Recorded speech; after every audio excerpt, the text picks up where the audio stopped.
All right, guys. Hey, how's it going? They're about to go live. We may have a special guest here. He's not here yet, but we may be having a special guest here shortly.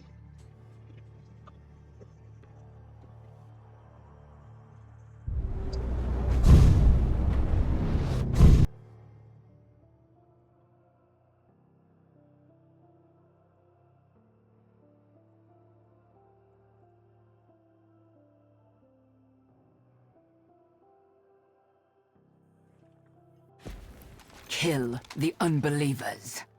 Give me one moment, guys. I'm trying to get all of these socials out. I had to very quickly pop over, of course, to the Church of Quake profile. Had to get a second pair of, whatchamacallit, second pair of cans, you know what I mean? Prepare your team. Round begins in 3, 2, 1. Round 1. Fight. Incoming soul.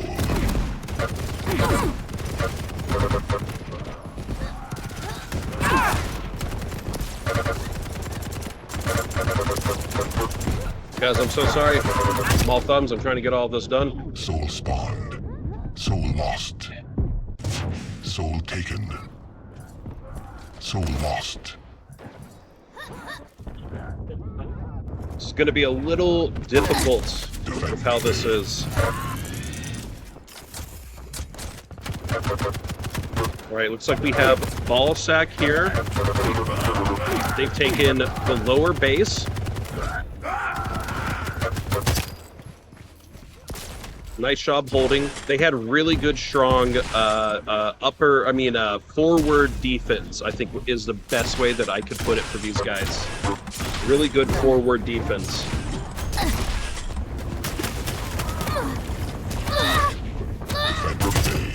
Defense.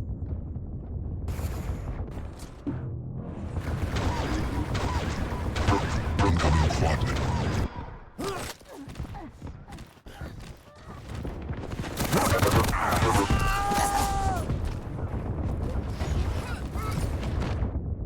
Trying to figure out how to follow Soul, guys. I kind of forget. Oh my, what is this?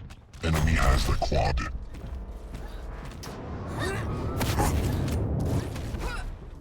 It's either G or H, so it's one of those. Again, we have quad here. Let's go ahead and try and follow him. Apathy, doing a decent job here. Clean cut, able to get heavy, but it's just not enough. Gets completely melted by the quad here.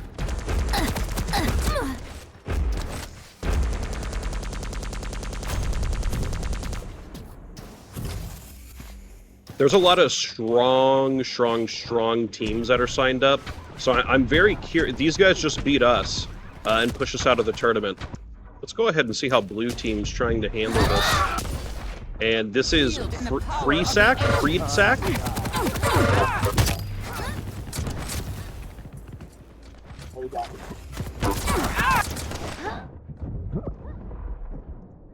We'll have to do some rearranging here in just a moment.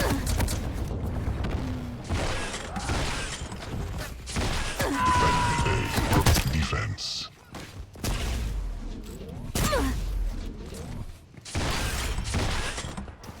So far, this is an incredible lead. I mean, we're not even 3 minutes in, and these guys are already 90%. Now, one thing with these pre-made teams is obviously these guys have played a lot. They played together. Let's look at the team names real quick. Most of you that follow Church of Quake are probably familiar with Diesel and Zild. I am not familiar with Apathy. I'm being told that Disco Ryan does a lot of like team deathmatch, maybe in Quake Live, and he also did the diabolical game mode that's like Sacrifice. Either, I forget what it is, McGuffin.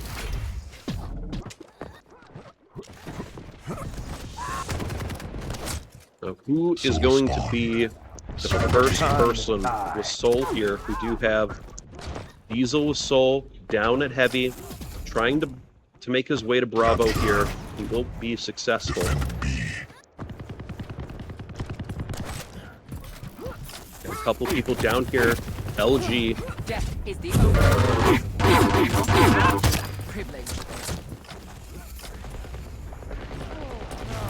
It is interesting that they've decided to pick the opposite base, a different base this time around.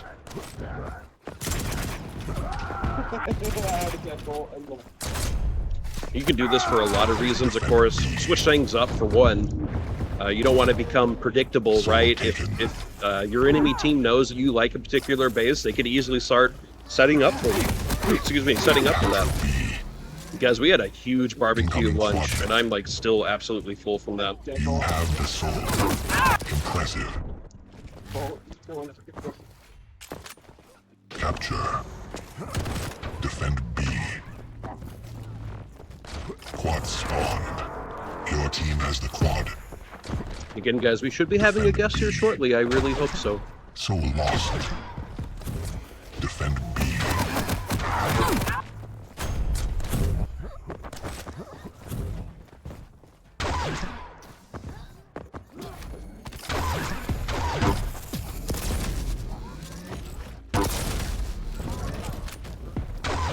Comic Sway, thank you so much for the 4-month subscription, my friend. Do really appreciate that. And again, we're in this 2-minute mark. Ballsack doing really well. Guys, I just realized this is going to make things a little simpler. Swap sides, save everything, because they are on the other side. So it should be good now. Ballsack on right side, free sack on left side. A lot of team names had sack in their name, as you could imagine. They get a little cheeky. Wow. Galena just goes flying in the air. She had the wing skin, but unfortunately they're just for show. Great rel here from Diesel, and again, just an incredible hold overall. Again, I think as you guys can tell, they're playing a bit more forward. This map, it's really, you can't really come through the back of the base, right? You have to go through heavy or those accelepads or through T area. So you really can't do anything. So they're doing a great job of just not preventing them getting past this middle line here in their base over by Nell. 96%. This is already about to be map 1 in their hands. GG.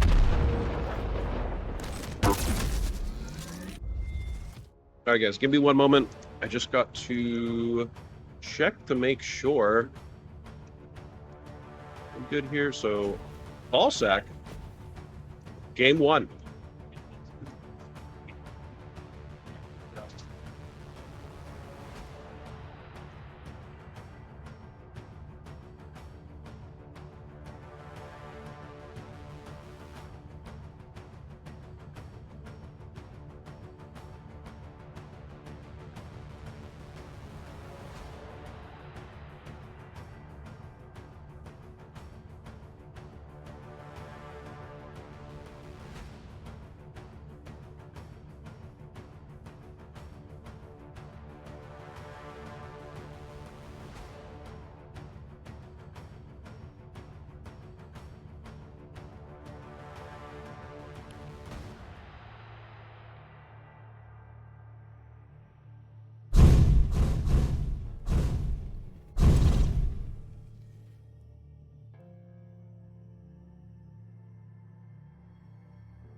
All right, guys, they'll be loading into their second match here very shortly.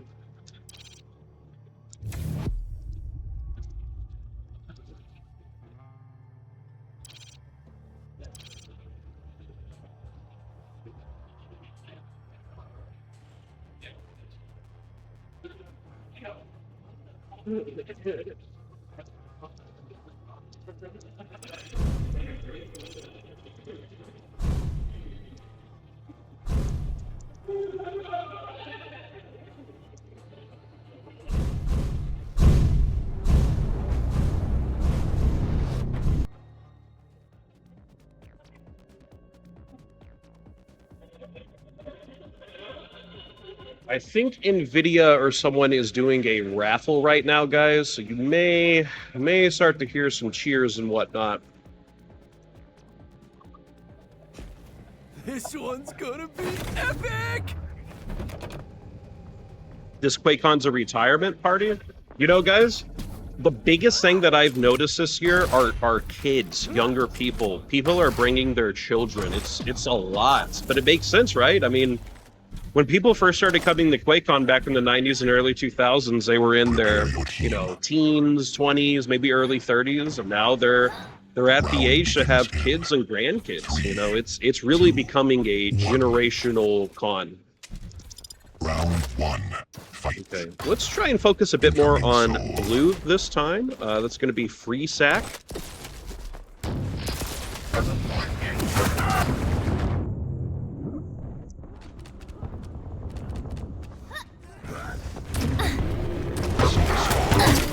So lost.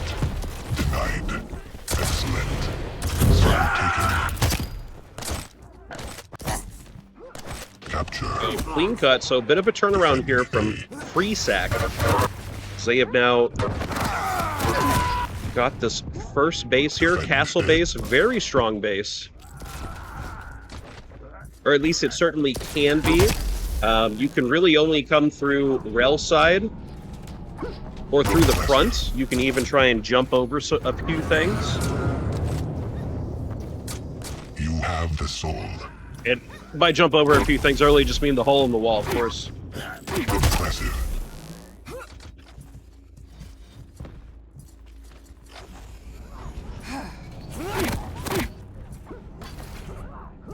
Capture. Incoming quad. Defend B. Defend B. Okay, I was trying to test out G or H, so it looks like they're definitely both going to be playing for quad here. Zilla in a decent position for this, although he may take a fair bit of damage. You know, he does have starting machine gun, not the best thing to have, but certainly better than nothing. Hopefully he can get heavy machine gun or something else. Does pick up the shotgun. Doing a decent job here, keeping things going. And now we have ball sack here. 27%, they've taken the lead. Disco Ryan here with the quad. Last few moments here anyway.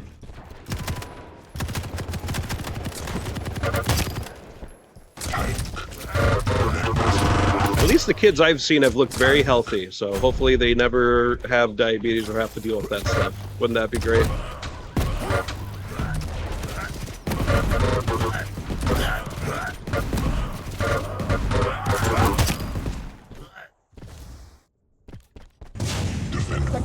Check that scaffold out, everyone.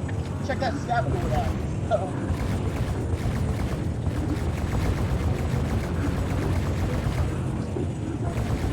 Right, Disco Ryan, kind of like a roller coaster ride here, going through all sorts of obstacles. That was decent too. I mean, he used his ability and was very far away from base, so the enemy team was probably looking really close for that Strog, and he was actually over by heavy. And just chugging along here, 3 minutes in, 70%. Now this is just round one, but still this is very scary. Ballsack has showed a lot of strength. They can pressure. They're positioning themselves very well. Let's see how this power-up goes. I'm going to focus on blue team here, free sack. Time to die. BJ using ability. This could very well guarantee this. Now, again, he also only oh no! Apathy! Did Apathy go through portal or just fall from shotgun? I'm not too sure. Capture. It's very possible. Defend B. Impressive.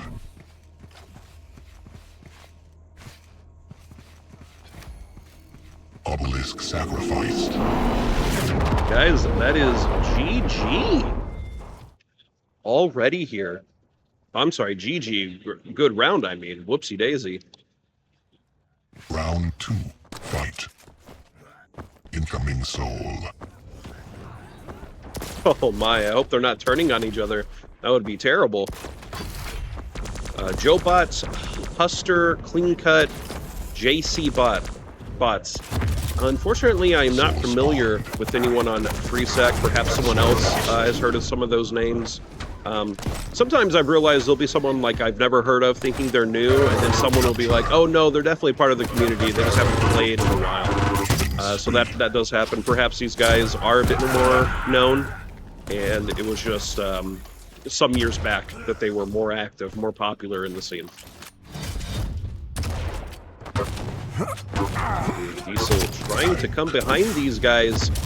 This is going to put him in a difficult position. Actually, two people here just in time for BJ ability. Great rel as well. JC Bots dropping down.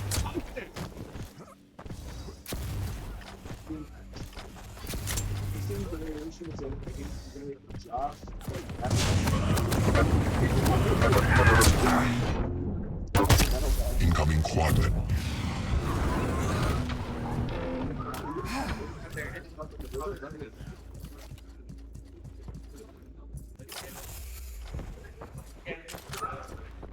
I mean, Quake's not...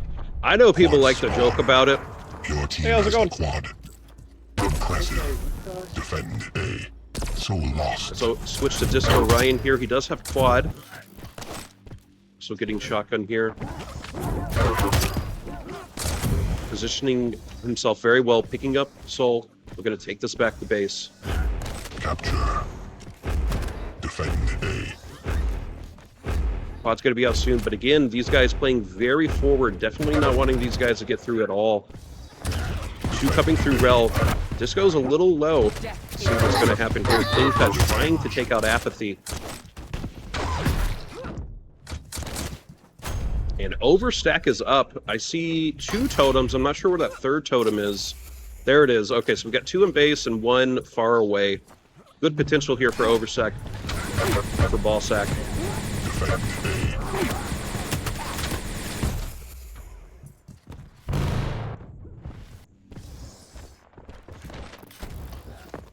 75% here. Not even 3 minutes in, and again, Ballsack just showing how dominant they can be here. If they win this round, they will have won 3 rounds in a row, 3 maps in a row. Defend. I don't know what I'm saying. It's 4 maps in a row. This is map number 2.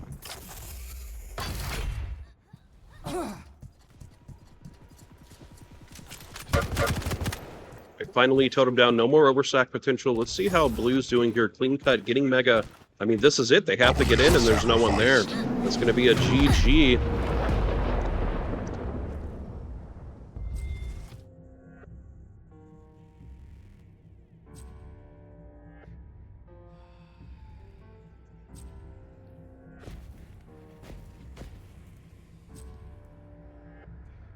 Headphones for you. Mike here. How's everything going on up there? Good.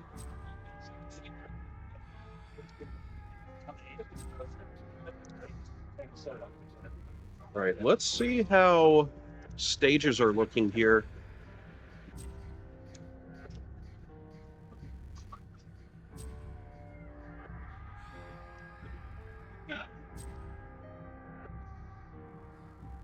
So free sack moving forward. I assume once round 3 happens, they'll be dropping down. We need to figure out who Sad Sacks and Sweaty Sacks is, because maybe they're going to be facing off. I'm noticing a theme.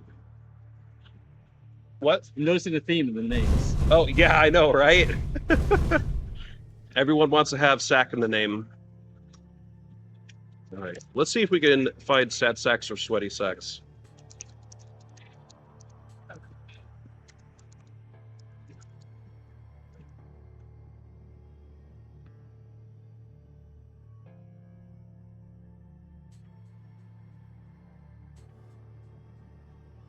It's really short. I am sorry about that. We'll have to get a little closer. So, Sync, how are you doing? I'm well. Yeah? Yeah. Yeah? I've just been floating around and trying to watch the matches behind people's shoulders. Okay. But I just ran up for the dual finals way upstairs. How's it going up there? Who's winning or leading? Over. It's over? Who? Yeah. Do we give spoilers? Well, yeah, it's fine. So dramas. Drumpus won. Yeah. Was it close? How many maps did they go? It was a. I mean, there were some close matches. Went well. I missed the very beginning because I was down here watching the sack start. Yeah. So actually, I'm not sure on the map count. Okay. I caught the tail end of it. And it was it Jahar and Machiavelli casting? Yeah, they both Okay. cast. Okay. Yeah, they did a great job. Awesome. Well, we had 6 teams sign up. We may be in a slight lull. I need to, if we can get Sad Sacks or Sweaty Sacks names, maybe. Oh, Mars. Okay, I know Mars. Go ahead, leave party. Okay, let's see if Mars is in game.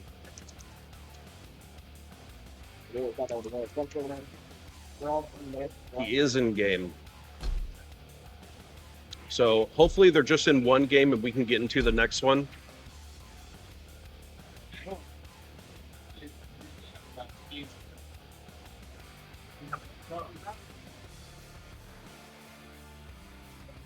Any interesting announcements at QuakeCon? Well, the announcement from Night Dive was the Hexen and Heretic remaster. How do you feel about the remasters?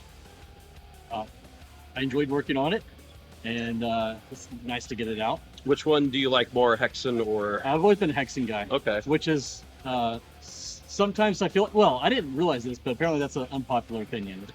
At least maybe it's because the Doom community definitely prefers Heretic. Okay. And Hexen has a reputation for having more maze-like maps that every time people get lost. Heretic was the one that got the sequel, right? They both did. They both. Well, yeah. So, do you mean like for like? I thought there was Heretic 1 and 2, and only Hexen had a. So one game. it went Heretic, and then Hexen. Okay. Hexen 2 and then Heretic. Okay, I think I was unaware of that. And they kind of split. Like there's a divergence there between those two. Hexen 2 and Heretic 2, like different teams. Were they all 4 made by Raven? I'm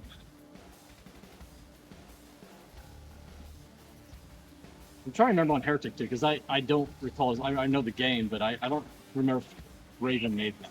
Okay. It's a different team. Okay. It was still Activision, but I don't know. Okay. But I was always a Hexen guy. I loved the original Hexen. I got into it before Quake, and then I thought Hexen 2 was also spot on. But then you played Quake, and that became your love, right? Oh, absolutely. I fell in love with Quake before it ever came out. What? Oh, okay. Oh, and just like you read some magazine articles or something. Yeah, like, in fact, I think before there was like a magazine article that came out that kind of announced it, and they had some screenshots of early stuff, and they talked about Nine Inch Nails being in it. Was it the one that had the dragon on it, or was it after that? Because they had that brief announcement with the dragon, and then of course that never happened. I can't recall if that had a dragon in it or not. All I remember is that there was like rumors going around, and there was some news that came out before the article. And so I had a friend from school said, "Hey, did you hear that Nine Inch Nails is doing the soundtrack of the next id game?" And I'd already been into id games prior to that, but I was like in the Doom community a bit, did some mapping for Doom, did a couple mods, like a total conversion, but it still didn't like completely click with me. And then when I heard that Nine Inch Nails were doing the soundtrack, I was just like, okay, I'm absolutely. This is it. And then that article came out about like 4 or 5 months before the Q test, and so I was like anticipating Q test to come out, and got that the night it dropped. Have you heard their new song for the Tron movie yet? Yeah. You like it? Yeah. It sounds really good. I'm just glad that it had vocals, and that it wasn't just ambient soundtrack like they had done for the other movies. So. Have you got to meet Trent before? Well, not really. I mean, I did at a concert. Okay. But He's never like come back to visit some years later at the id office or anything. Okay. So I'm DMing Mars, guys. Hopefully he can get us into the next game. We're going to start casting for that. But let's just see if there's been any update at all to the brackets here. Oh, Feet Sack and Sad Sacks. Okay. Well, I'll just ask Diesel to invite again. And maybe we could stick with those guys. Just whoever sends the invite first.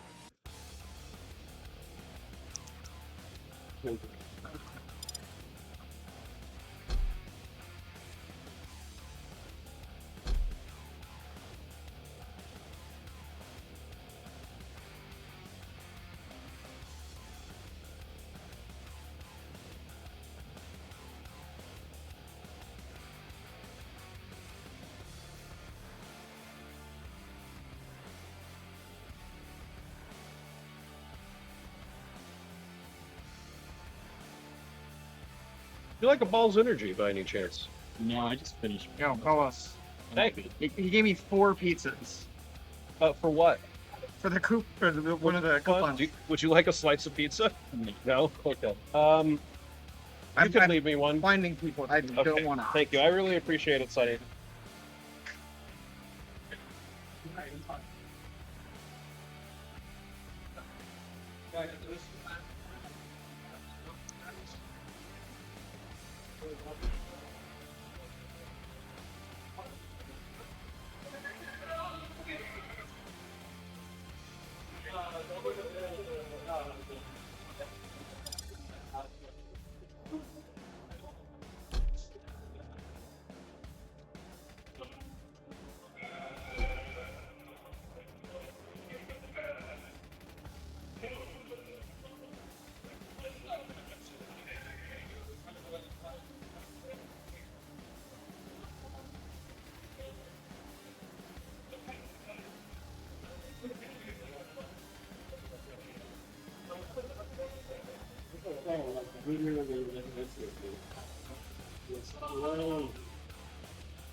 Well, I'm just going to go ask Dave.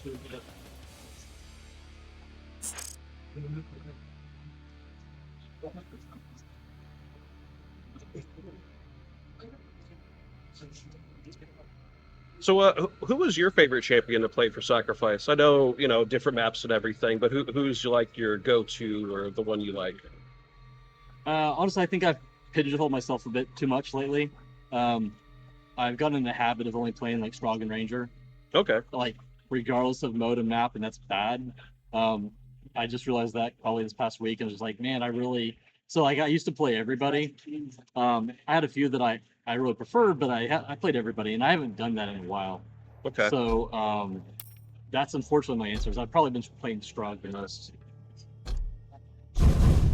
How are you going to fix that? Do you try and feel like, oh, I should probably change these champions around a little bit? No, I don't think I need to touch them for me to play them. I'll just start getting in the habit of mixing it up. That's it, really. Ooh. Well, it looks like we'll be loading in soon. They're probably doing their picks and bans right now.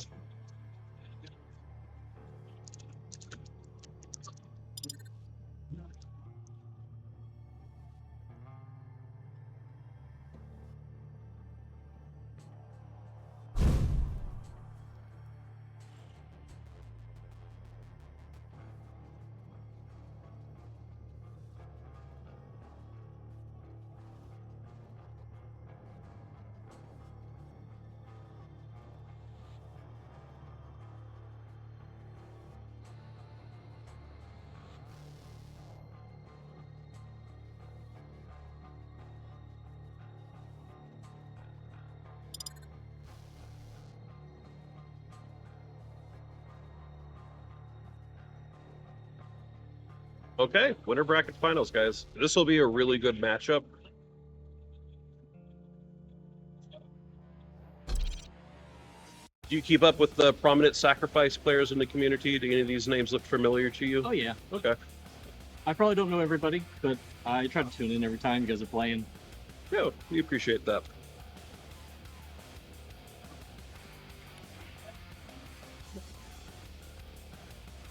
I still need to start joining in. You're more than welcome I've to been come too join us. busy, but now that we got this game out, got Heritage Hexen out, I hopefully have a little bit more time to slip into those A on. little more free time. Yeah, but it's getting into Monday, so.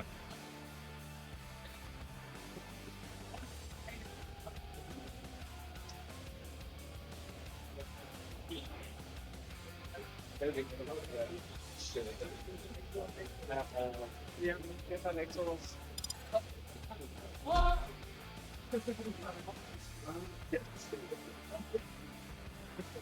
Bro, I wish Spike was here so bad.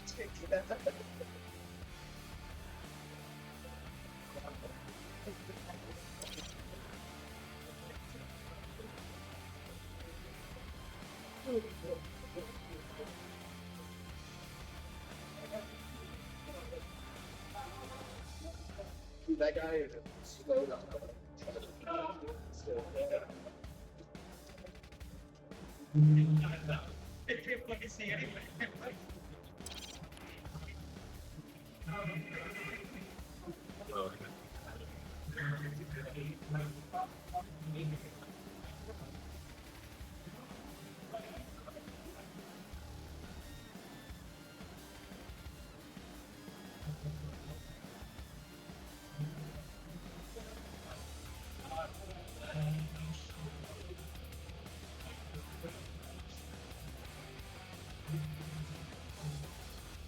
When was the last time you participated in a BYOC tournament?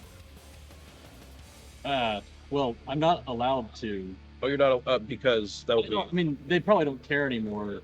conflict of interest, though. Yeah, it was just always like, try to avoid Yeah. signing up for those things. I love to play. Probably not a problem, but it's always a little iffy when there's like prize money like this. Of course. So it's been a long time. If you had to pick, what's your favorite Quake game mode? It definitely depends on the title. So in Champions, I prefer SAC. I would probably prefer CTF if we fixed it and made it better, because I still have a lot of love for that. Quake Live, it is CTF. But I probably end up playing just public team deathmatch the most. Okay. Just no brain fun. What would you like to improve in Quake Champions CTF? Well, it's hard because we got pigeonholed a bit having the asymmetrical maps, and it's hard just to output asymmetrical good CTF maps. Because people usually prefer the mirror maps, right? Yeah, mirror maps are best for competition and casual play. So that alone is a bit of a oddity for the mode.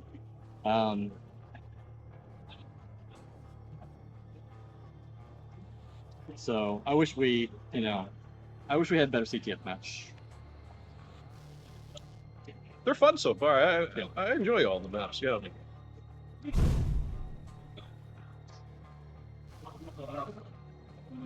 All right, we got Diesel here. We're just waiting on one more. I think it's Zild. And then we'll be getting it's pick, and then there's 4 maps in the pool, so whatever doesn't get picked will just be thrown out.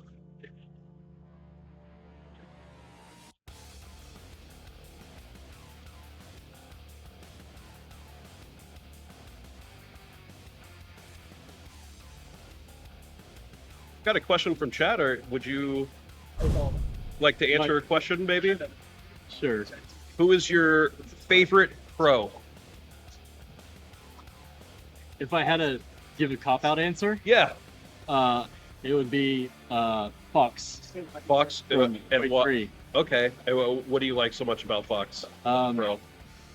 So Fox had a really fun and I'd say creative playstyle back in the day, and it was really enjoyable watching the Ice Climbers with Fox and Tops. That was some of my favorite matches to watch, and in particular, Fox was one of the few pros that really had strong plasma gunplay, which was always my favorite weapon.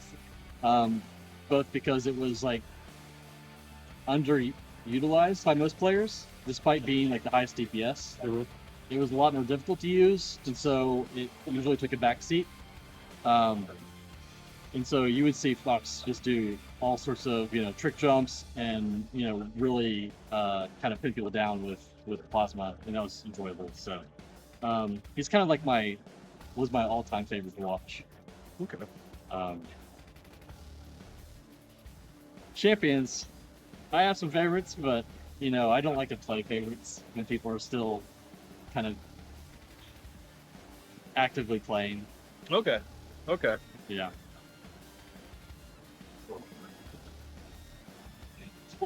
I doubt he's going to answer that, guys. Quake 3 Remastered. What are we getting at? Yeah, you know I'm not going to talk about I know. unannounced projects, and those are useless questions.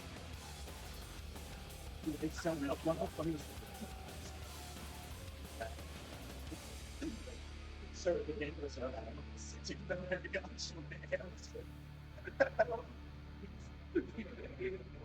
Oh, what gun that's not in Quake Champions from another Quake would you like to see in a game in the game? Do you mean like gun skin or like an actual gun, Tully?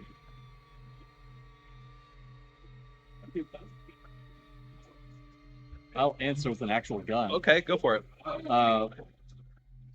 Not from a released Quake, but in the unreleased Quake 4 expansion, there was a expansion that was done by Ritual, and but Ritual went out of business, and we were able to salvage a lot of that content and integrate it into the Quake 4 point release updates. And so Quake 4 1.3 gained a lot of that content. Particularly, it got the maps, and it got a game mode, and it got one of the weapons got a napalm launcher. But two of the weapons that was in that, I've always wanted to be in the game, and they didn't make it in. And one was basically a stake gun. Okay. And the other was a freeze gun. Oh, that would have been. And it was, of course, great in single player. And multiplayer, it would be, you'd have to address whether you wanted to allow it to slow people down or just do damage. But I love the. So they would have alternate fires? Huh? No. These are just two different. I see what you mean. There's a stake gun that was kind of like a projectile rail, and it would pin them into the wall. Oh, that's which cool. I always wanted to do in Champions originally, either as the nail gun or as a rail gun. I liked both those ideas. If we can, ideally, I probably would have had the nail gun be a stake gun, and then you'd have a plasma gun instead. Or get rid of the rail gun, which would upset a lot of people, but there's also the whole large part of the community that doesn't like the rail gun, or at least what it does to the combat with the infinite distance hit scan and how it, changes the gameplay. Those are the, Quake 1 hardcore. Of course. So I would have loved to have either of those in the game in some fashion. Now, Tri-Bolt was the new weapon for Quake Champions. Was there any other guns that y'all prototyped or tried to look at? No, not really. So we just knew that we wanted the core weapons and kind of give a very familiar experience, but then we wanted something new. Is there any story behind the Tri-Bolt? How did you guys end up with the Tri-Bolt? Not a lot of story. We just wanted to try something different. We were uncertain about the grenades. We love the grenades, but we like the idea of Keel having them. Because one of the complaints at the time was that they were very spammy, especially in public play. Not so bad in duel, I enjoyed, there were a lot of duel matches that I really loved that were grenade heavy. A lot of cool matches, especially on Blood Run, where grenades played a big role. That was cool to watch. But in team games or in free-for-all, there were a lot of Quake 3, Quake Live matches where grenades were just bouncing everywhere. Not against it, but it was a spammy thing to look at. So we were like, well, let's look at other options, and we let Saber actually come up with the concept and prototype that weapon entirely because we wanted them to help contribute to the game, have something to own. And so we gave them a chance to just explore that. And once they presented, we tried it out. We've tweaked it since the original release, because the first incarnation of it, they didn't explode on impact. They hit the ground, had a timer, if you remember. Yeah. So it had changed a little bit since the initial concept. But. All right, guys, maybe we'll answer some more questions later. Let's get into our game here. We have Zild and Ball Sack getting heavy here. Oh, great jump over onto Rel. Gonna try and take out Dayu.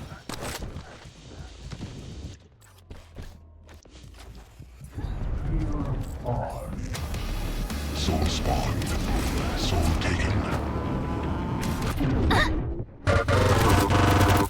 Thunder gonna select this base over by Mega. Lady's base.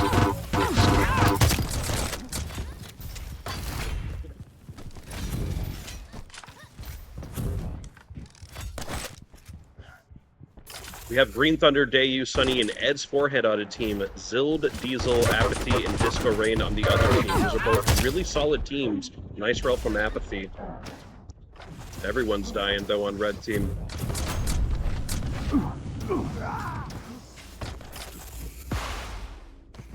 Diesel sitting duck there, didn't move at all. I guess he didn't see the first row. Yeah, it looks like he was gunning down the hall. Yeah. That's him coming. Tons of people up top here in the pillars area. First power up will actually be up really soon. Let's see what's going on here from Red's perspective. Disco may end up with quad here. He has another teammate here that could also take, but oh! Ed trying to slide on through at the last possible second. He'll get taken out. Set up a little bit early. Looks like he was holding a little bit. Let's follow Sunny here with quad. Then brings back. So he is able to get Mega. Good positioning here. And I don't suspect Red's going to be able to get through it all here for a little bit. Actually, there's two inside base. Needs the call. Looks like they So lost.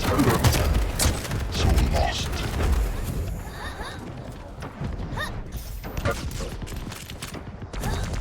Capture. Actually, great play from Apathy. He was able to skate all the way through. So lost. So taken. Is it G or H that follows Soul? I don't know. Defend A.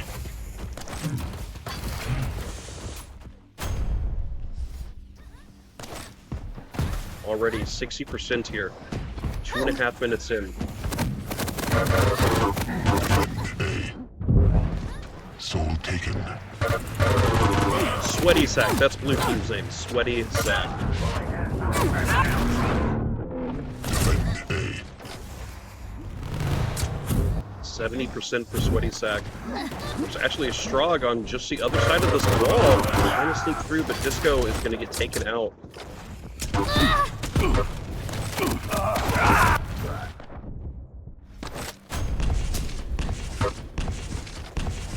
Pretty 80% in round one. This has been a great hold so far. Yeah, their D's been strong. They're really protecting all these angles.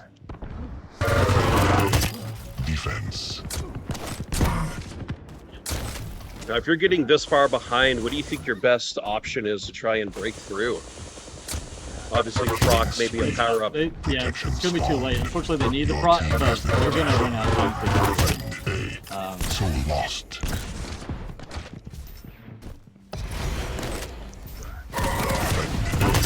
Defend A.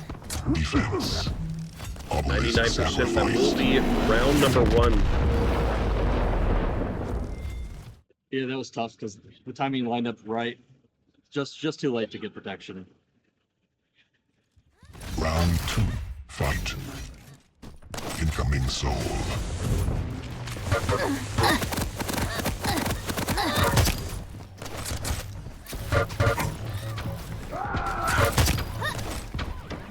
Like Thunder's getting set up again for a new run. Soul spawn. Soul lost. Rage. Denied. Soul lost. Defend B. Sonny was able to get this other base, so now they've chosen a different base.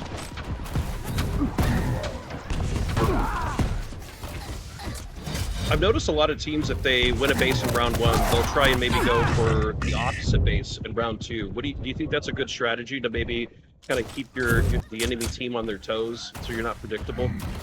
Well, I don't know. I think that following the closer base sometimes rather than a preferred base is usually advantageous. Like, it's usually, in my opinion, better to get a little bit of ticks on at the beginning of the match, regardless of what base you get. Okay. you know, every team will have their own, you know, preferred strats. Of course, of course. But So you think just getting it in? if you think the enemy team's gonna want you to go somewhere else. Okay. And to not get too tied down to wanting a base. It can be a big advantage getting some time on it. Quad is about to be up. It's pretty much everyone here actually able to get. Omega's not up. If he can get a little armor, this could be an opening for them. Two of them on base. Great rel from Dayu. Uh-oh, falling through the map. And now this is going to be really scary. Dayu is one to not miss. Two great rels so far. And he's on a rage apparently. 2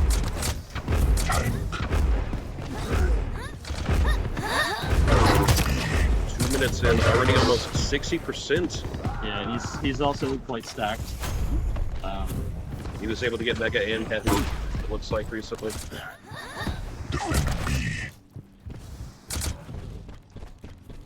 Made really good use of that. Wow.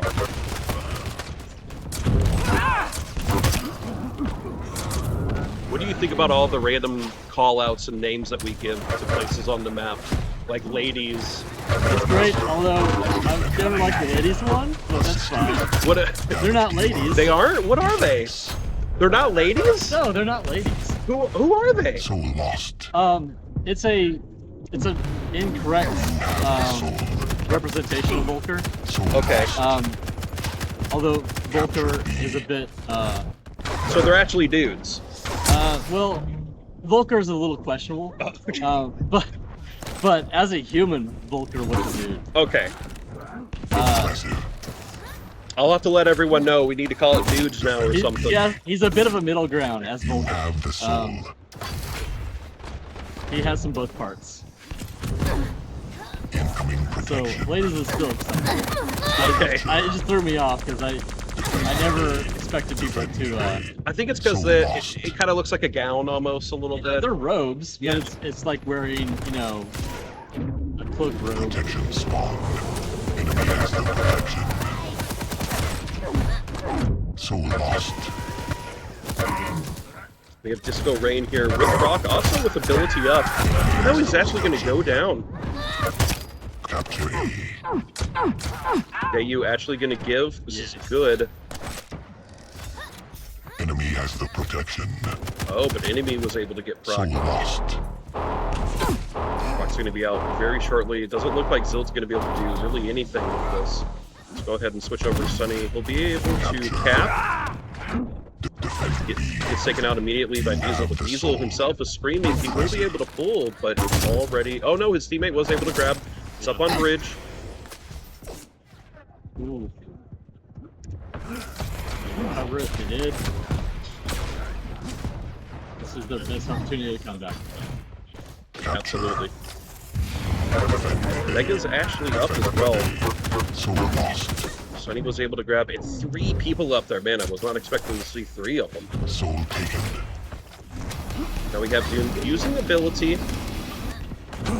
Capture. Defend B.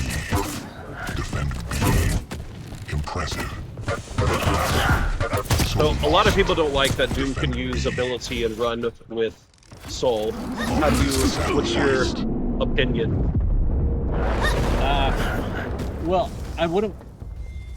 I don't think that anybody should be special cased. So either you appreciate that they all have access to their abilities during, you know, soul carry, or you have to go the CTF route and have them turn off. I love the fact that Skullbearer can charge and pull. Yeah, and I do too. And that's the thing is that I understand it's powerful, but I think it works better in SAC. Like I wouldn't want to get rid of it. I feel like SAC, you need that continuous momentum. I think that you'd struggle to get the soul across. I have a big question for you. Why do we have to force ourselves over on DM6 to reset? Why can't we just throw it out on that A obelisk site by Heavy? Because there's other maps that have pretty large openings that you can still reset. And it's a little, you know, basically we allow the resets in most places, and then they blocked it off where we felt that it was too problematic. Okay. I'm not really against having resets in any of the spots. I feel like that's something that is best from community feedback and just playtest. Like if there's spots that people think that should be able to reset or should not, then I mean I'd be open to changing it if I guess it's it's whenever we get new people, we have to explain to them like, hey, just a heads up, Yeah, you know it how is you're not resetting all the difficult. time, but you know know, you can't reset in some of these it'd locations. be best if the domains that prevent it like were visible in Stack so you could see like a barrier. Yes, that's something that people have talked about. Like it would be nice if there was like some I don't even know what it would be, but something where you know it's a force field thing that can't you know. throw. Yeah, exactly. Yeah, it'd be nice if it's more intuitive. And right now you got to learn it. All right, Sweaty Sack taking map 1 here.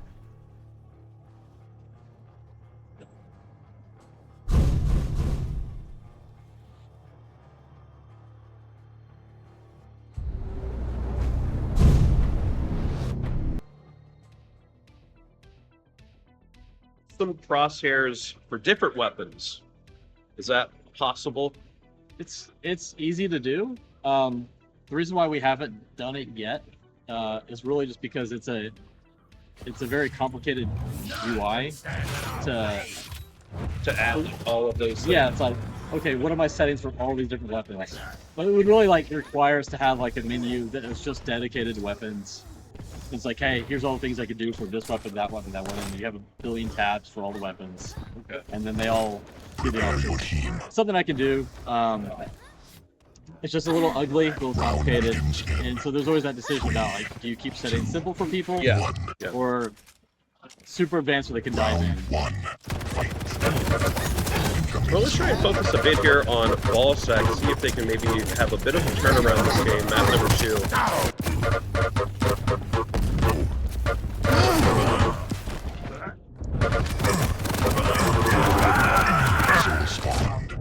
Soul lost. Oh, great use here. A lot of people like to go over by rocket and have the soul thrown to them. It can definitely save you a lot of time, and these guys were really coordinated on this push. They really knew what they wanted.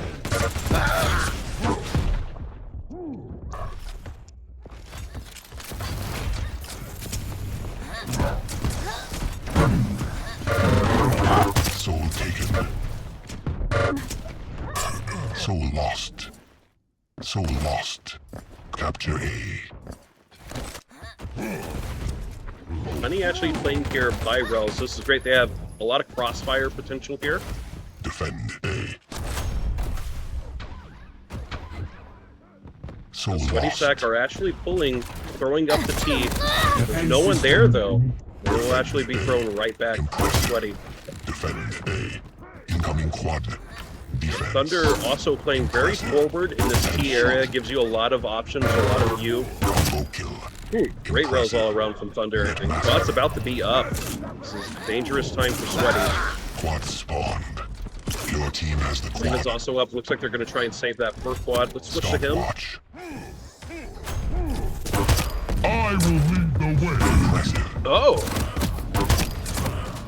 Snowbird trying to charge through, but just not enough.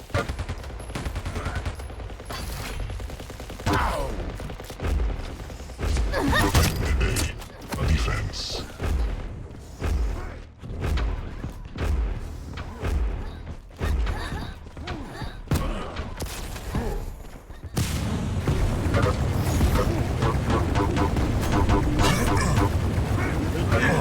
Assault. Defense. Netmaster. Killing spree. Defend A. Impressive. Already almost 80% here. We're not even 3 minutes in. Impressive.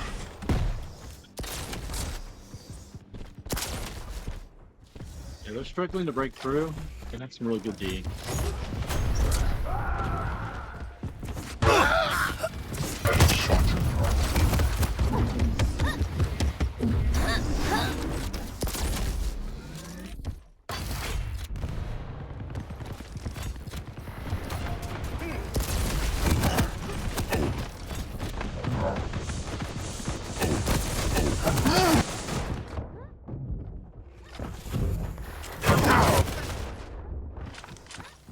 Obelisk sacrificed. Pretty in the hands of Sweaty Sack here.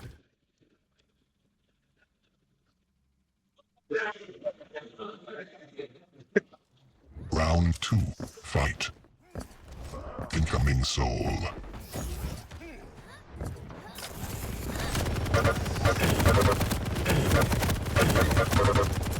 Trying to hold this rocket area, and he does have ability. He will choose to use it.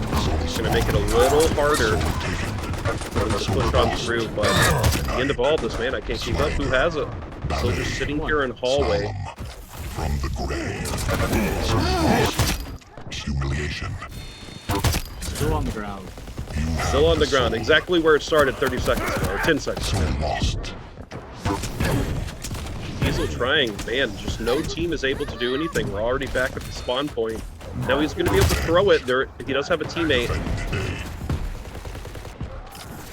Right, ball sack. A little bit of a turnaround here. They've got the lower base. It worked out really well for Sweaty Sack last time.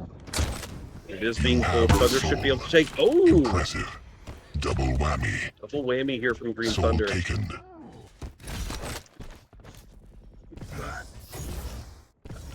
Dayu is very patient. He'll go hide in the enemy base, and he'll tell us, I'm not going in until base is clear. It gives him time to get stacked up and make sure Yes. it's real good to go with that. Defend B. Tank. Quad spawn. Your team has 4 lives left. Are you more of a slow and steady player, or do you like to get in there and go fast and kill? Your team has quad. Just depends. Enemy has the quad. Yeah, I mean, I'd say a bit of both. I try to be responsive to what I think is needed, but the main way I play is I try to take routes that So lost. Quad damage. Tank. Yes. So lost. Impressive. so that ends up slowing me down quite a bit usually. Tank. You have the soul. Nice roll here from Thunder, and he may be able to squeeze on through. There's actually a Skull Bear there on base. Capture. Defend B. Defend B. Impressive.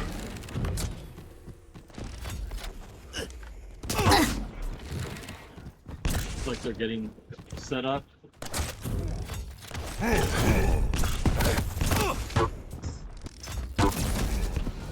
Nice roll from Cisco. Ooh, he gets rolled himself.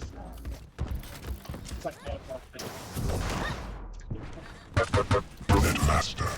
Defend B. Impressive. Damage dealer. Cute spawn thing.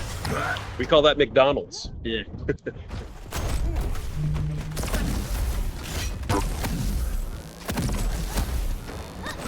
Incoming protection.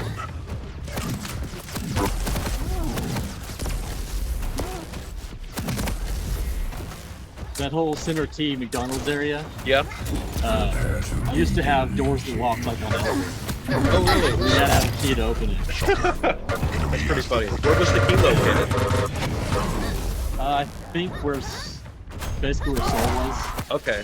except for it may have been like more in the middle of the hallway. Defend B. Okay, but that was that in beta, or was that actually ever in the game? Enemy has the protection. It was in the game before beta. Okay.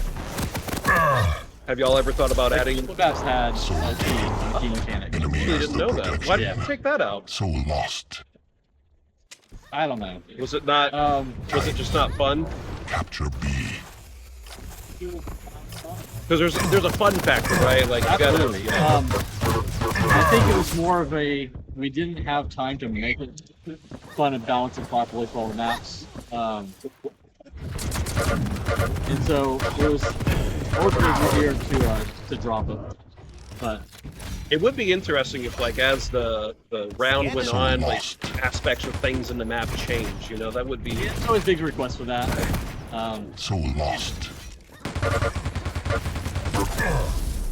But I get it. It's a balance. You know, once you kind of go in that direction, it's like, how do I do this forever now? It's kind of weird. Like I often hear about people wanting dynamic map stuff, but then also It seems counter to how a lot of Quake gameplay is like Soul learned taken. and performed, where you kind of practice maps and you kind of rely on these things. But it doesn't mean that it's a bad idea. It just It's always we've room never for done it. experimentation. yeah. All I right. think it'd be a great thing to do.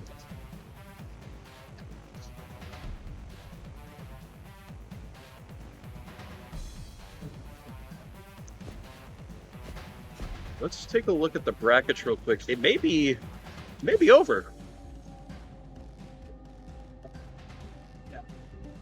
It's possible. It's possible they may have Ballsack face the winner of this for second place to determine second and third place. I see. I'm not 100%. Let me ask.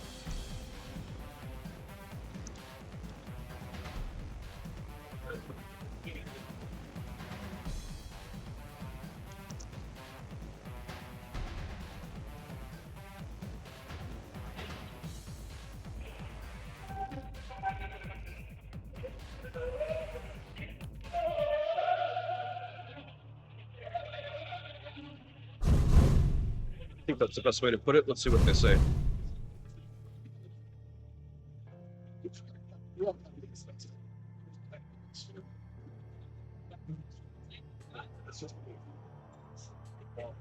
All right, guys, if you have maybe a couple more questions, maybe we could see what's up.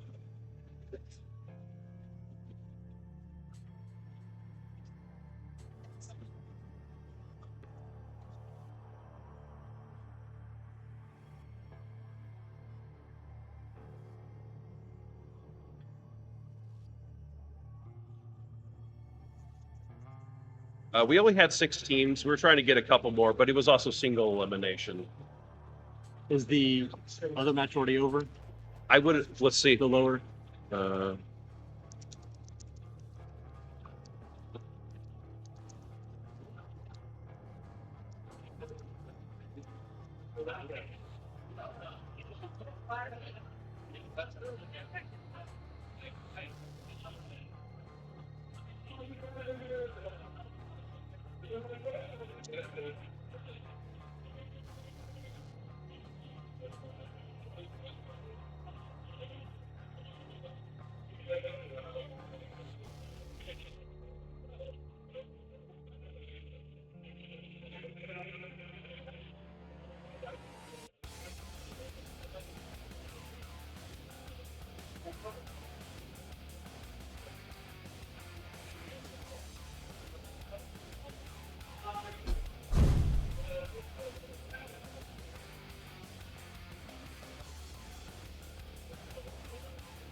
Yeah, the Red Bull 1v1 tournament upstairs was the official duel tournament. Yeah. Yes. I think I made top 8. That was a lot of fun up there. I really like that area and those seats for sure. It's just so comfy and cozy up there. Yeah. Steve-O is one hell of a guy to put all that on. I always love the turning rooms with private clubs. Yeah. One thing I really miss helping out on. Because what I've heard, you and Lily used to run the tournament desk. How many years did y'all get to run that? So we ran it 2007, we didn't run it, but I did like all the tap lines for what the tournament was going to be, and then the staff ran it, and then I think starting in 2008 is when we started running it. I could be off by a year, but I think that's right. And was it all Quake 4, or were you also doing Quake 3 or other Quakes? So 2007 was the quad damage tournament, if I'm recalling correctly. Okay. And then after that we had Quake 4, and then we started Quake Live. I don't remember if we started Quake Live in 2008 or 9, because I think that the first Quake Live tournament was very early, like during our closed beta, maybe. I think it was before the open. Were you working with it at that time, or yeah, I was with it. Okay. I joined id just after the release of Quake 4, but before any of the patches. Okay. So I handled all the updates to that game. And then we did tournaments up until 2016, I guess. And we both ran all of them, and we kind of took turns being director. So the first half of those years, I was the director, and Lily helped with the tournament. And then the second half, she was the director. Okay. And I kind of was. And you miss doing that? Yeah. Yeah. Yeah. But are you allowed to help with the tournament stuff or the BYC, or you just feel like your time maybe is better spent elsewhere? I don't know. I probably am allowed to get involved in that again. When I stopped running it, it's because we moved over to Champions, and I had a lot of duties that required me to not be able to be on staff to run the tournament. And of course, they, had the esports program. They had John Hill, so they kind of had people like ESL and PGL that were running those events, and so I didn't need to be involved with them. But now that that's not really part of the scene, I probably could volunteer again. No problem. Look at our little guest here. Thank you, Sync, Hey, for everything. yeah, no problem. Thank you. Good games. Absolutely. Good games, guys. So. Did you only do it at QuakeCon? Did you ever go to like DreamHack or ESL or anything like that? Several other events, but I never rain tournaments. I participated in stuff usually. Well, I participated in events prior to me joining in, and then after that, I just kind of went to launch. Okay. So I went to all the CPLs. Went to some ESL events. Went to WSVG that was here back in the day. I've only been to one DreamHack, and that was when I was with the company, kind of as a spectator. Okay. I haven't been in the BYC. And DreamHack Dallas or I've DreamHack? actually never been to a DreamHack Dallas. Oh, really? Yeah, it hasn't worked out schedule-wise. Okay. So was this the one over in Europe then? Yeah, I believe it's in Poland. Okay. Yeah. What do you think was the best Quake tournament that we've ever had? What was the biggest standout event? I mean, I didn't get to be there, but I feel like the IEM Masters were kind of our highlight. With Rafa and Fleur there, it was an amazing event, big production with ESL. And then beyond that, I think that, of course, kind of the infamous 2016 QuakeCon will always go down as the best final event with the 10 overtimes. See the poll later? Yeah. Okay. Thank you. Yeah, these guys are going to do photos or something. Are y'all still doing one more match? We don't know. They haven't said. Maybe.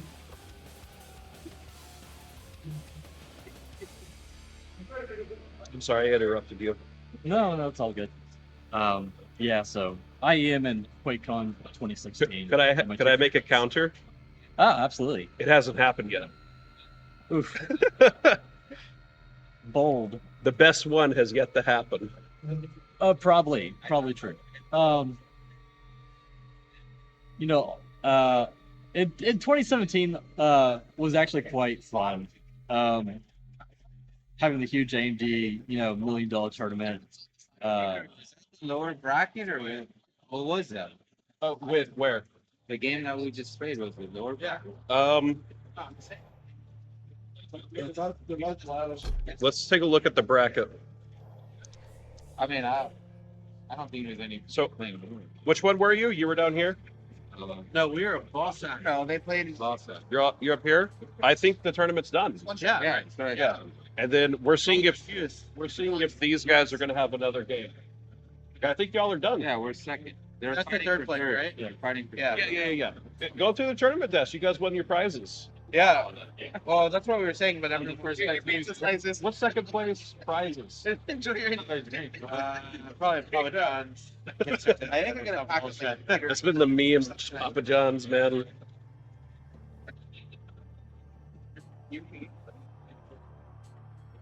What do you like to play outside of Quake? Are there any games you play outside of Quake that you find fun, interesting? Yeah, but they're not. I don't play like a lot of AAA big games. You know, I play Quake, and then I play mostly indie games or casual games with family. The game I probably play the most outside of Quake is an unreleased game on Steam that my son made. Okay. That might get released and put on sale like sometime in the future. Does it have a Steam page? Not that you can view. Oh, okay. It's just like a private, Okay. product on there right now. Can you talk about like what the game is? I don't know. I mean, I'd probably talk to him first to see if that's something he'd want me to talk about. So. Can you say like what genre it is or place or what game could it be similar to? Nah. No. Okay. No. But it's something that the whole family enjoys. We log in and play that. Does he have intentions to, actually release it or anything, or is it just kind of like a fun? A couple different projects, and I'm not sure if like that's his current priority over the other titles, but he's made a lot of games over the past couple of years. I mean, he's made a few dozen. Okay. He does a lot of work on contract for other people, so he gets paid to make a lot of games, and he's got those games released. And then he has his own passion projects that they look to release at some time in the future with their own company. So, like my oldest son and daughter both have the companies together and they make games. Okay. Are you guys teaching all of your children game development stuff and trying to get them into that? No, it's just something that has apparently rubbed off on all of them. And so they all kind of get into different aspects of it. Of course. So. Well, Bar said he would invite if there's another map. I'm not sure if there will be. And if anyone has some questions, perhaps we could answer some.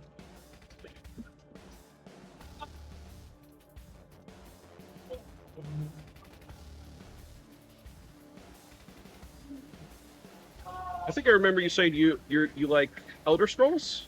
Yeah. Elder Scrolls games? Yeah, I was a big Elder Scrolls fan, especially of the originals, like the old games. The ones in the 90s? Yeah, like I started playing Arena when it came out, Okay. so I played Arena and Daggerfall. Before Daggerfall came out, I founded like I'm doing the air quotes, official Elder Scrolls fan club. Okay. Which was like ended up getting run by like a group of like 16 people that we organized a lot of things in the community. I got really involved in that. Is it still around? No, not at all. But it was fun, and like some of them got invited to like go work at Bethesda. They got flown out there, and Really? so that's kind of At Todd's office, right? yeah. Okay. This was before Todd. Yeah, because he joined. Yeah. He came on with Redguard, which is right after Daggerfall. Man, The only claim to fame I have with that is that Say hi, stream. Okay. Not on, and I'm just a fool. would you like to Hey, introduce? Sync, I'm Sunny, hey Sonny, the annoying guy in the Discord. I've been wanting to find out where you're sitting there. I'm sitting down there.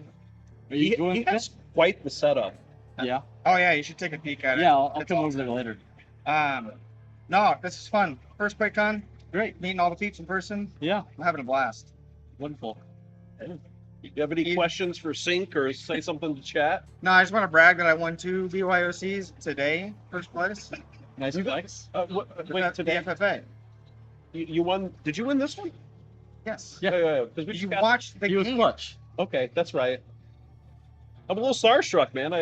We got big guy here. I know you're a pro now, and everyone's beneath you, but So, in the Church of Quake, we have like if anyone signs up for an official tournament, I'll give them the pro role. I'll be nice. And so I was up there, so I give myself the pro role. Now I'm telling them like, guys, I'm not sure I can really associate with y'all. Yeah, you But y'all, yeah. all right, pleasure to meet you. Okay, bye, Sonny. Good to see you.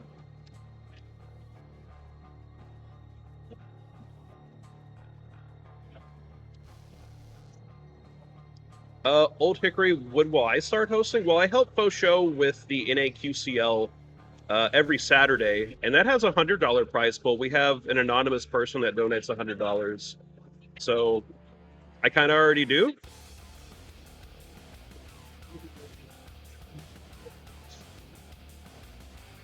Noxious, what maps did you want to see from Quake 4? I'm curious because I've had Quake 4 maps I wanted to bring in. Yeah, Noxious, what maps would you like to see? Let's hear your dream list, so to speak. Famous Tarkcell, thank you so much for the follow, my friend. So I was born in '93, and we were an Xbox family, and my brother played Morrowind, and I would get in so much trouble because I'd play his save games when he was like at school or whatever. But I fell in love with Morrowind. I just love that one. Yeah, I was a big fan of Morrowind, and I got into like their modding community and trying to do a big total conversion thing. Not even a total conversion. We were making Lord of the Rings thing. No, we for Morrowind we were making a mod that did the entire Black Marsh province. Okay, I thought you said Tolkien for some reason. No. I was saying total conversion. So like, it was like a okay. making like a whole single player campaign based in Black Marsh and made like Did it ever get realized or new player models for everything, and it never got released.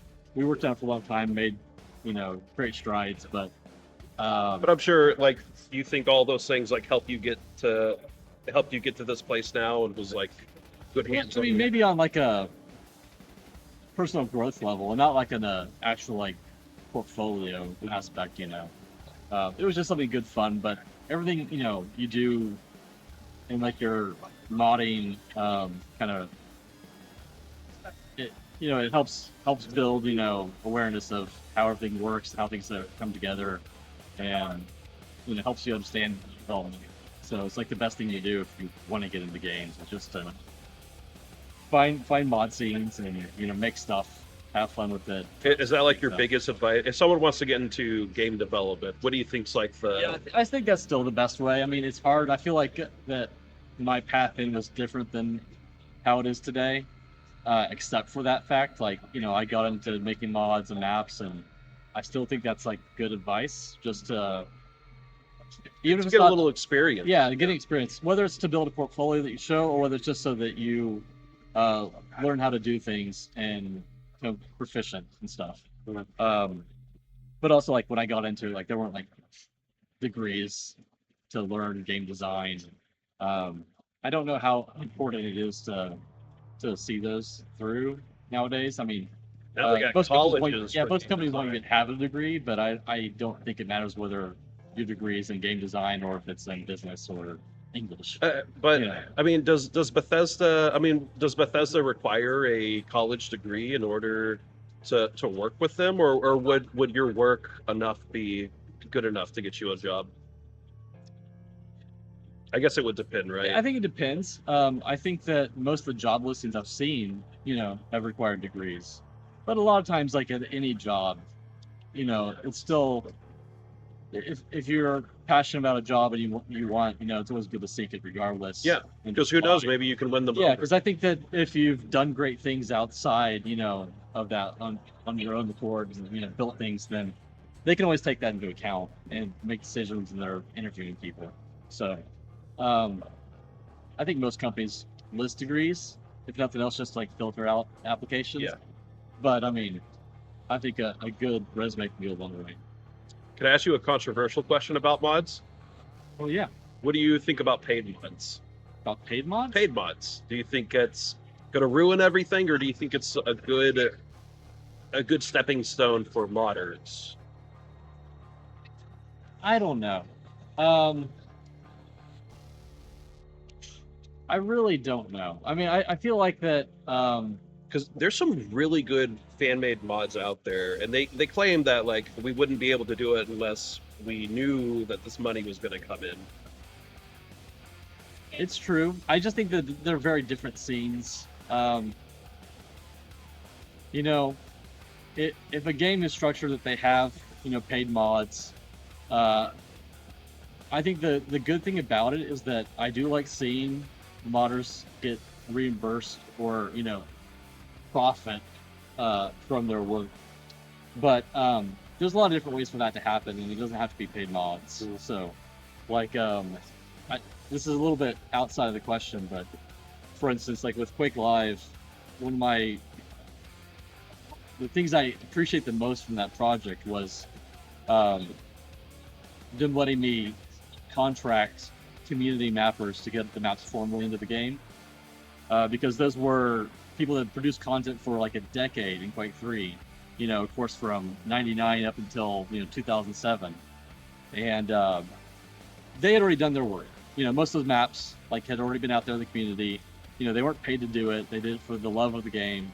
And I got to come in and contract them and get them actual payments for getting the game, the maps into our game. And so it's like, hey, you already made this, but so it's a way for us to thank you for that work. So you essentially paid them for the rights to have the game? Okay. Yeah, in fact, and I... Can you say how much you paid? No, I wouldn't say how much I paid them, but one thing I did do is I fought to make sure that our agreements with them were joint ownership, so that they still owned all the rights to their map. So we didn't take any right from them. Okay. Like they could still do anything they wanted with their content. I see. Yeah, like they could even go sell, update it and make it. They could go to Epic and say, hey, I want to sell it to Epic and put it in your game. They could do whatever they want with it. It just gave us the right to put it in our game and do what we wanted with it. That's actually that's a really good. Yeah, and not many people do that. It's usually like one or the other. It's like we license it, short term, or we buy it out. But it was like a joint ownership deal, and that was real cool. So all the maps were that way, except for there were the very first map pack that we did, like Premium Map Pack 1. That kicked off the whole initiative of the community maps, and for us to be able to do that, we had to reach out to, I believe it was 4 mappers, and we actually contracted them to make new maps for the game. And so we bought those maps and we paid them more. And that was fun working with them as well. So they created new content for us, and then all the maps after that we did we sought the community stuff that was already out there. Has there been mappers from the community that ended up being hired and brought on it? Yeah, Phantasm. Phantasm? Yeah, and before that also Method. So Method, everyone knows his maps from Quake Live. Like he made Furious Heights, he made Ironworks, he made Trinity, he made he made a lot of good content in Quake Live, and he was a Quake 4 community mapper, and I kind of got to work with him informally for 2 projects. That was the community map pack. I did a mapping contest for Quake 4, where we encouraged community mappers to try to make a map within 1 month. It's like, hey, you get 30 days to make a map, submit it, and then people would kind of vote on them. And then all those top maps got put into Quake 4 officially in a patch. And Method was one of the mappers in the community map pack. Another one was Phantasm 11, and both of them got hired at different times on the id. So Method came on for Quake Live, and then he also worked on Rage. And then Phantasm came on, and he worked on Champions and also on Doom. So Doom 2016. I don't think he worked on 16. But Doom Eternal. Wrong. I'm trying to think about the timing on that. But he worked on Eternal and on Dark Ages. Did you get to do anything on the Dark Ages? No, not really. I didn't. I can have some of my code was in 16 and Eternal, but I didn't do anything on Dark Ages. So you're just cheering and rooting from the side? Yeah. Yeah. Yeah, I was busy with my other stuff. So, because during that time I was working on Doom plus Doom 2 and on Heretic and Hexing stuff. This all started because Noxious asked about Quake 4 maps. Did he did ever we answer? I don't know.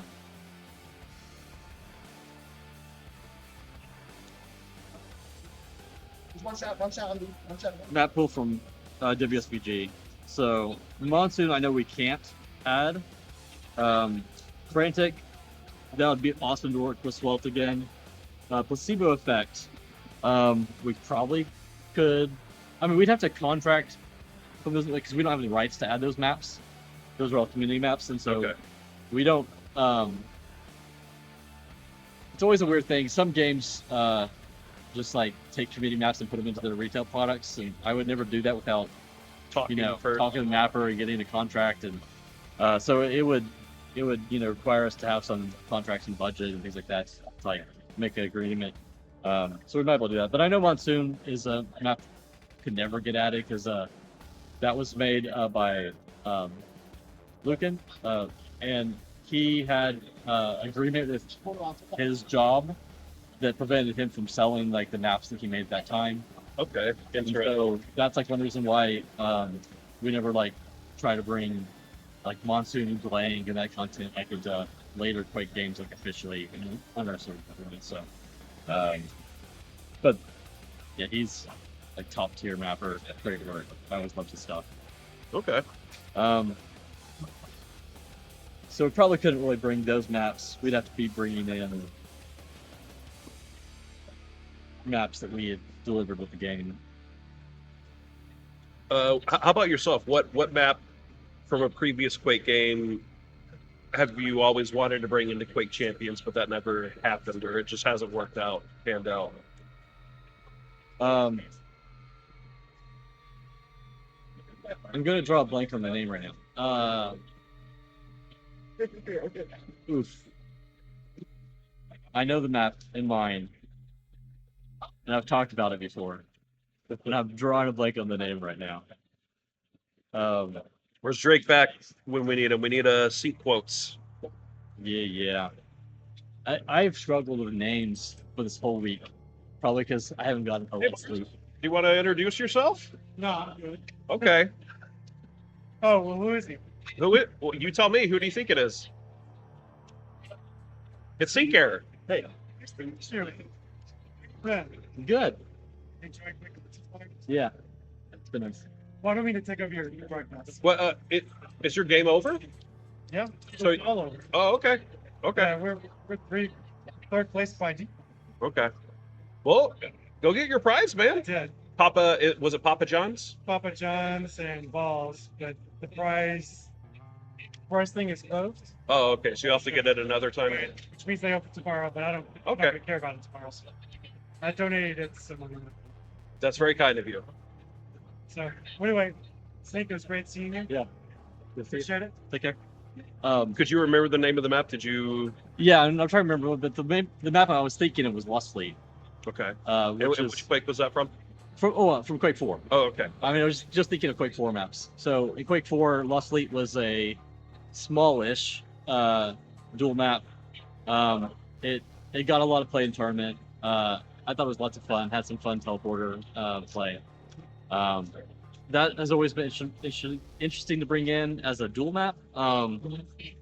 There's some cool CTF maps too that can be brought in. I don't know why I haven't done it. I know that we focused for a long time on just trying to get like new maps rather than bringing a bunch of old legacy maps in. I just realized we don't need these anymore. If you want to take. Yeah. So so I never got around to like bringing Quake 4 maps in because it was like, well, we want to do a couple legacy maps, and so we hit stuff like bringing in like a campgrounds and a blood run, and but I try to focus on new stuff in this part. Okay.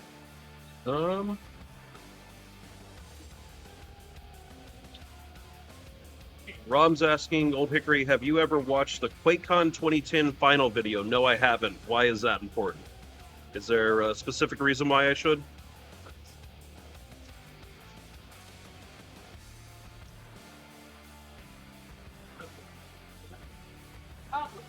Well, we could obviously talk your ear off all night, Syncerror. I don't want to do that.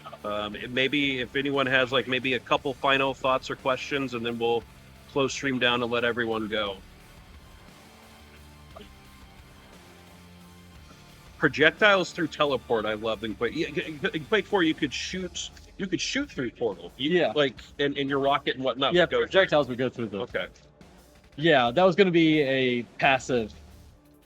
Really? Yeah. For what champion? Or not a realized champion, maybe?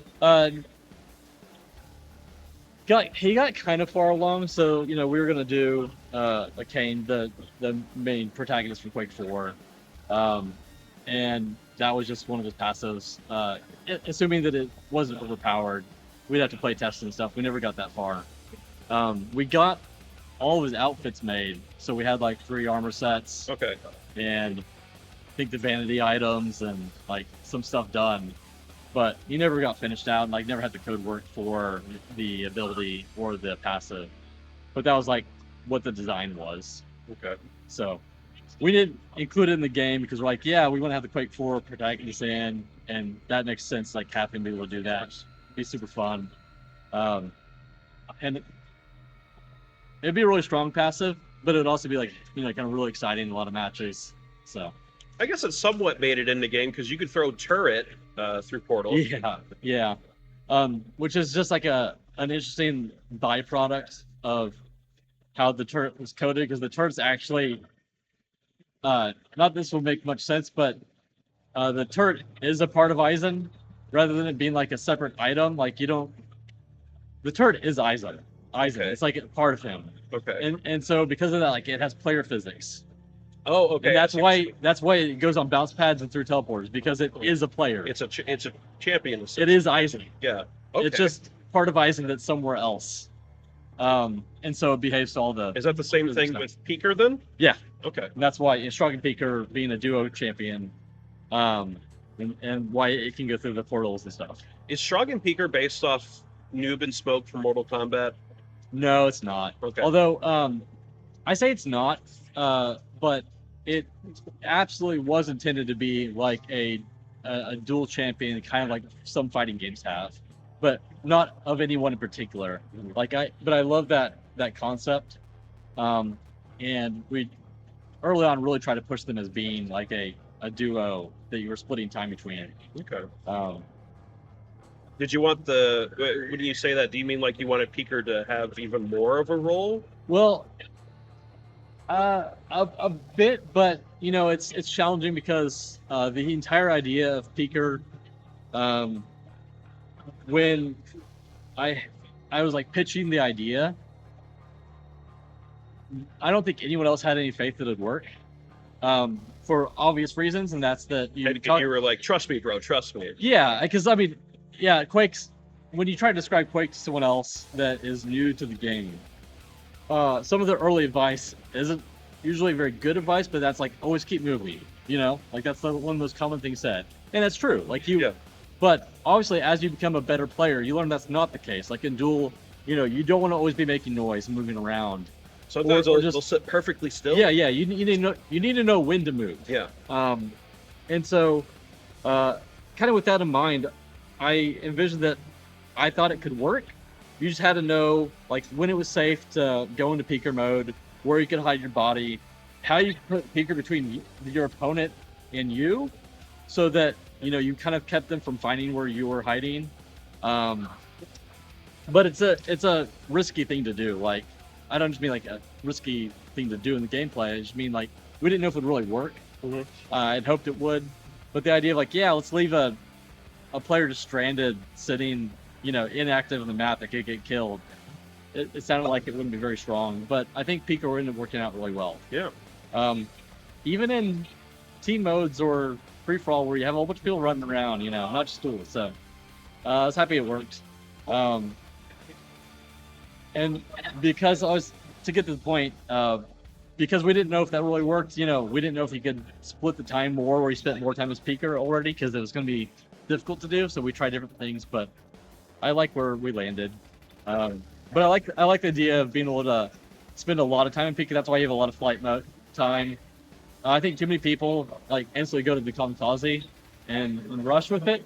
You know, I think it's better to spend a little bit of time, get some damage done before you rush in. That's how I like to play him, at least. But What I'm sure you probably wish like they were all at it, but which cut champion do you really wish made it into the game? Klesk? Klesk? Yeah. And what were the actives and passives for him?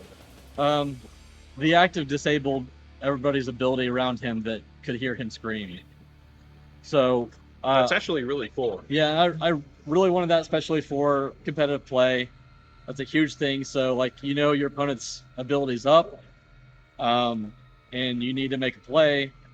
You can come in and, you know, hit the scream. It was just like kind of the Quake 3 taunt, where he like reared back and screamed and yelled. And that kind of put out like a little shockwave where anyone within the sound range, the ability would go inactive. Not just like turned off, but like you can't use it for a certain amount of duration. And so that way you could guarantee your opponent couldn't pop their ability. So you could do that and then you could go in. And I thought that would be very important to the kind of the meta. Yeah. And so I always wanted that to go in. And that's his act. What was the passive? Is that where things fall apart, maybe? Not fall apart, but I mean, we had different passives to try. Okay. And I wouldn't say that anything was locked in until we tried them. Okay. So he had a wall climbing. Similar to how Sorlag was for a brief period. No, it was different. No, it was more like what you would expect from like a wall crawl. Okay. You know, like you could go horizontal. Oh, that would have been really. You know, kind of more like an Alien vs Predator classic. Yeah. You know, if it would work out, you know, but that was to be seen. You know, we didn't get that far to try it. So, and then we had fallback ones, but that was the intentional passive. Have you ever played Dota before? Once. Okay. You know, literally only once.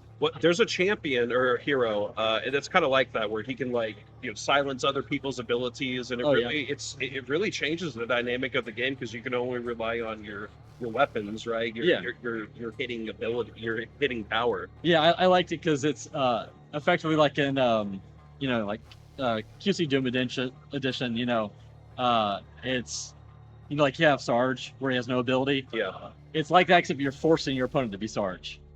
You know, it's like, you don't get an ability, you know. And I would have loved to see that play out in duels. I think that would have been really interesting. Yeah. Or heck, even in SAC, it's like, Soul's about to spawn. You don't get a rush in with Scale or Doom, you know. All right, let's see if there's just a couple more questions here.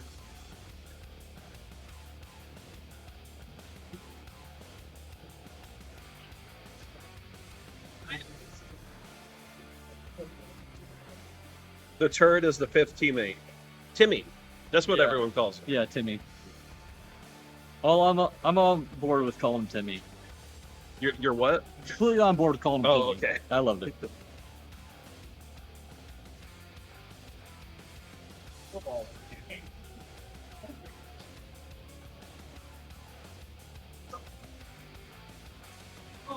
Looks Bro says it was great meeting you, Syncerror. Wish I faced you. Oh yeah, that's right. So you ended up joining the tournament, right? Yes and no. What did you? I mean, there was just a no-show, and so I mean, I couldn't really join the tournament, and I probably shouldn't, or win a match. And so I was just in the turning room. They're like, "Oh, Dramas has a bye because someone didn't show." And they asked me. They were like, "Hey, do you want to?" I you were just playing for fun, essentially. Yeah, they were like, "Hey, do you want to join in for this no-show?" And I was like, who would I be playing against? Because I didn't want to be in a position where I could win a match. They're like, "You're playing Dramas." I'm like, "Oh, yeah, that's great." You didn't beat him? Yeah.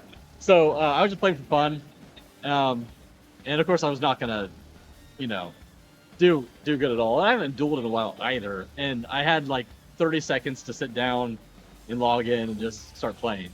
And then I had one more match after that because that, of course, put me down in the loser bracket. Who did you end up facing? Do you remember? Yes. We had a debate how to say his name. It's really hard to figure out how people, because like we have this guy named. You know how you do that thing where like you look at a name, and you don't really read it, but you just kind of like imprint something in your head about what that name's gonna be to you. that's what happens so often. And so I'm like, I remember seeing the name, and I don't remember how to pronounce it or what it was. But he, solidly beat me, which was great. I enjoyed getting to sit down and play. I haven't been able to do that in a while in a tournament setting. And I'm sure everyone loved being able to see you there and see you playing and having fun. I don't know. Perhaps. Why not? Just it was pretty cool that you were there. Well, I don't think I put on any sort of good show, but it was fun playing. What's Sync in-game name? You don't have to say that if you don't want to. Well, my name had been Syncerror. It is no longer. Are you just preferring Adam now? To tell the truth, I haven't liked the name Syncerror for about maybe 12 years. But you're kind of I got very locked in because even at work everyone would call me Sync. And so after having that name for Quake 4 and Quake Live and Quake Champions, I just felt kind of obligated to stick with it. But I finally just decided to ditch it. Yeah. I mean, it's not like I don't mind being called it, but I never really liked the name. It was a temp name, little story behind how I got the name. So, yeah, I just kind of going by Adam now. Okay. We'll refer to you as Adam. No, here's whatever. Sync is perfectly fine, but yeah, my in-game name is just Adam now. Okay.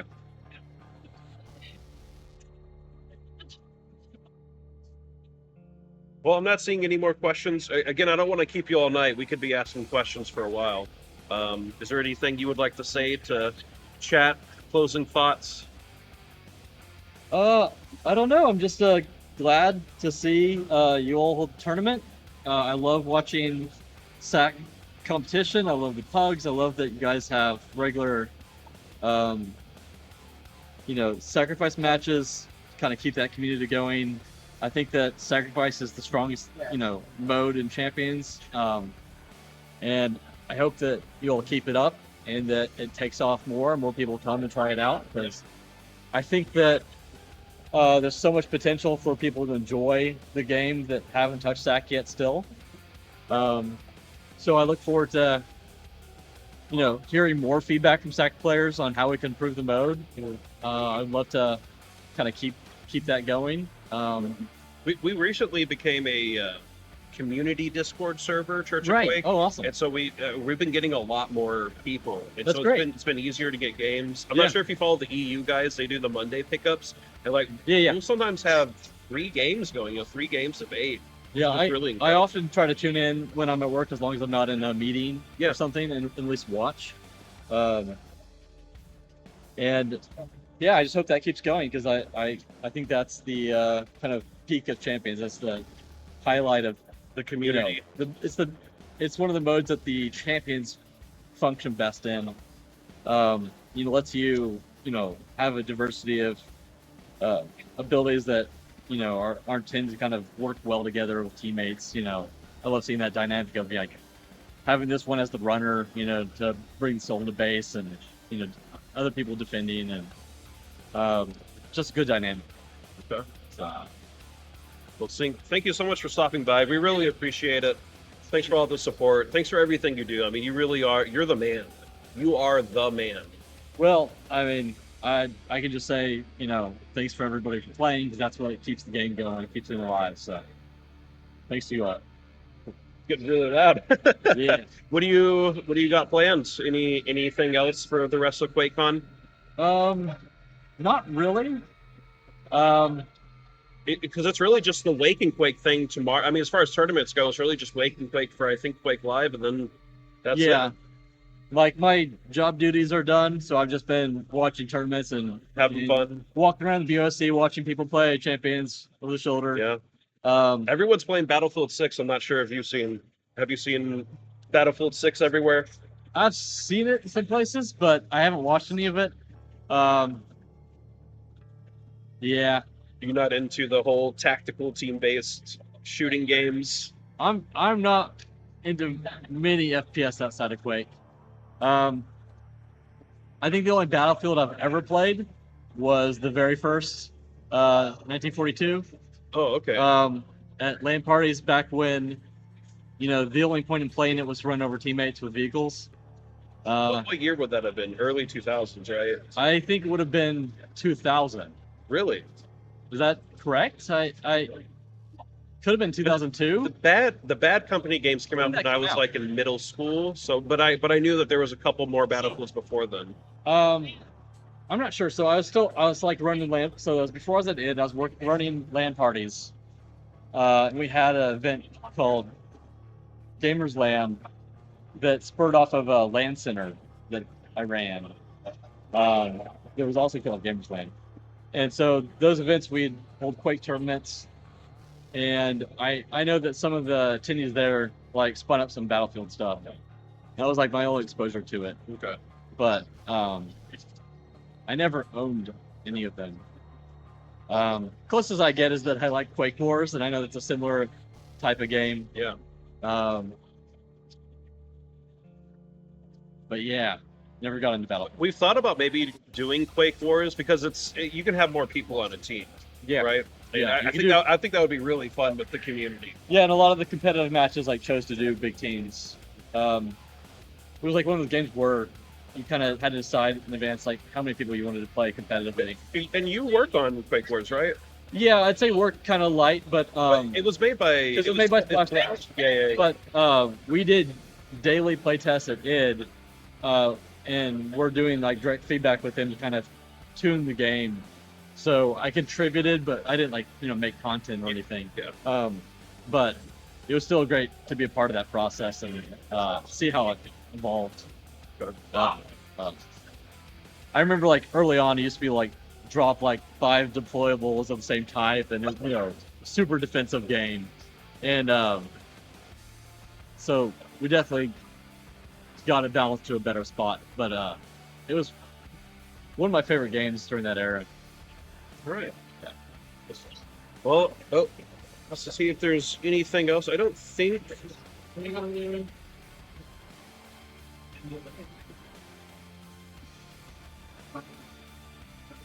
I think that's. I don't understand why he's asking my opinion of those guys. I like Sunny. We went to a barbecue together. Maybe you've been to it before. It was really good. We'll see if I can pull up a picture of it. Do you like barbecue? Me? Yeah. No, I do not. What? But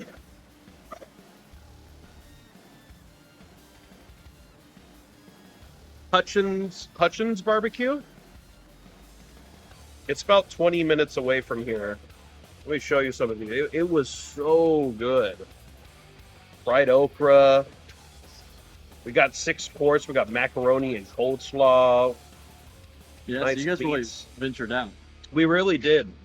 Yeah. That's good. We had 9 people. It's really fun because, we don't see any of these people any other time of year. Yeah. It's so great to just be here, experience each other's company, just have fun.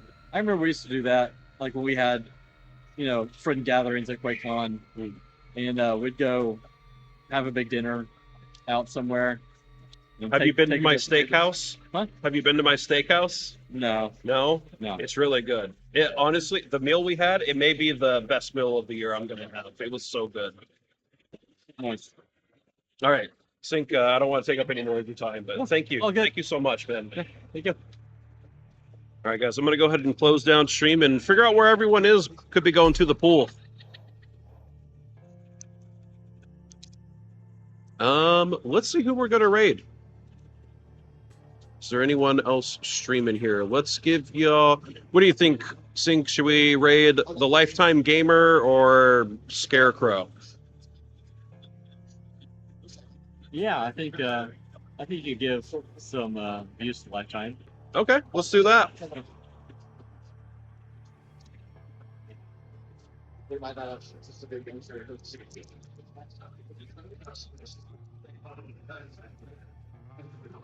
All right, guys, I'm going to start that raid. I'll upload these VODs at some point. I just don't want to leave my computer on unattended down here, just uploading videos. So if I can find some time, I'll do that for y'all. But have a good night, guys.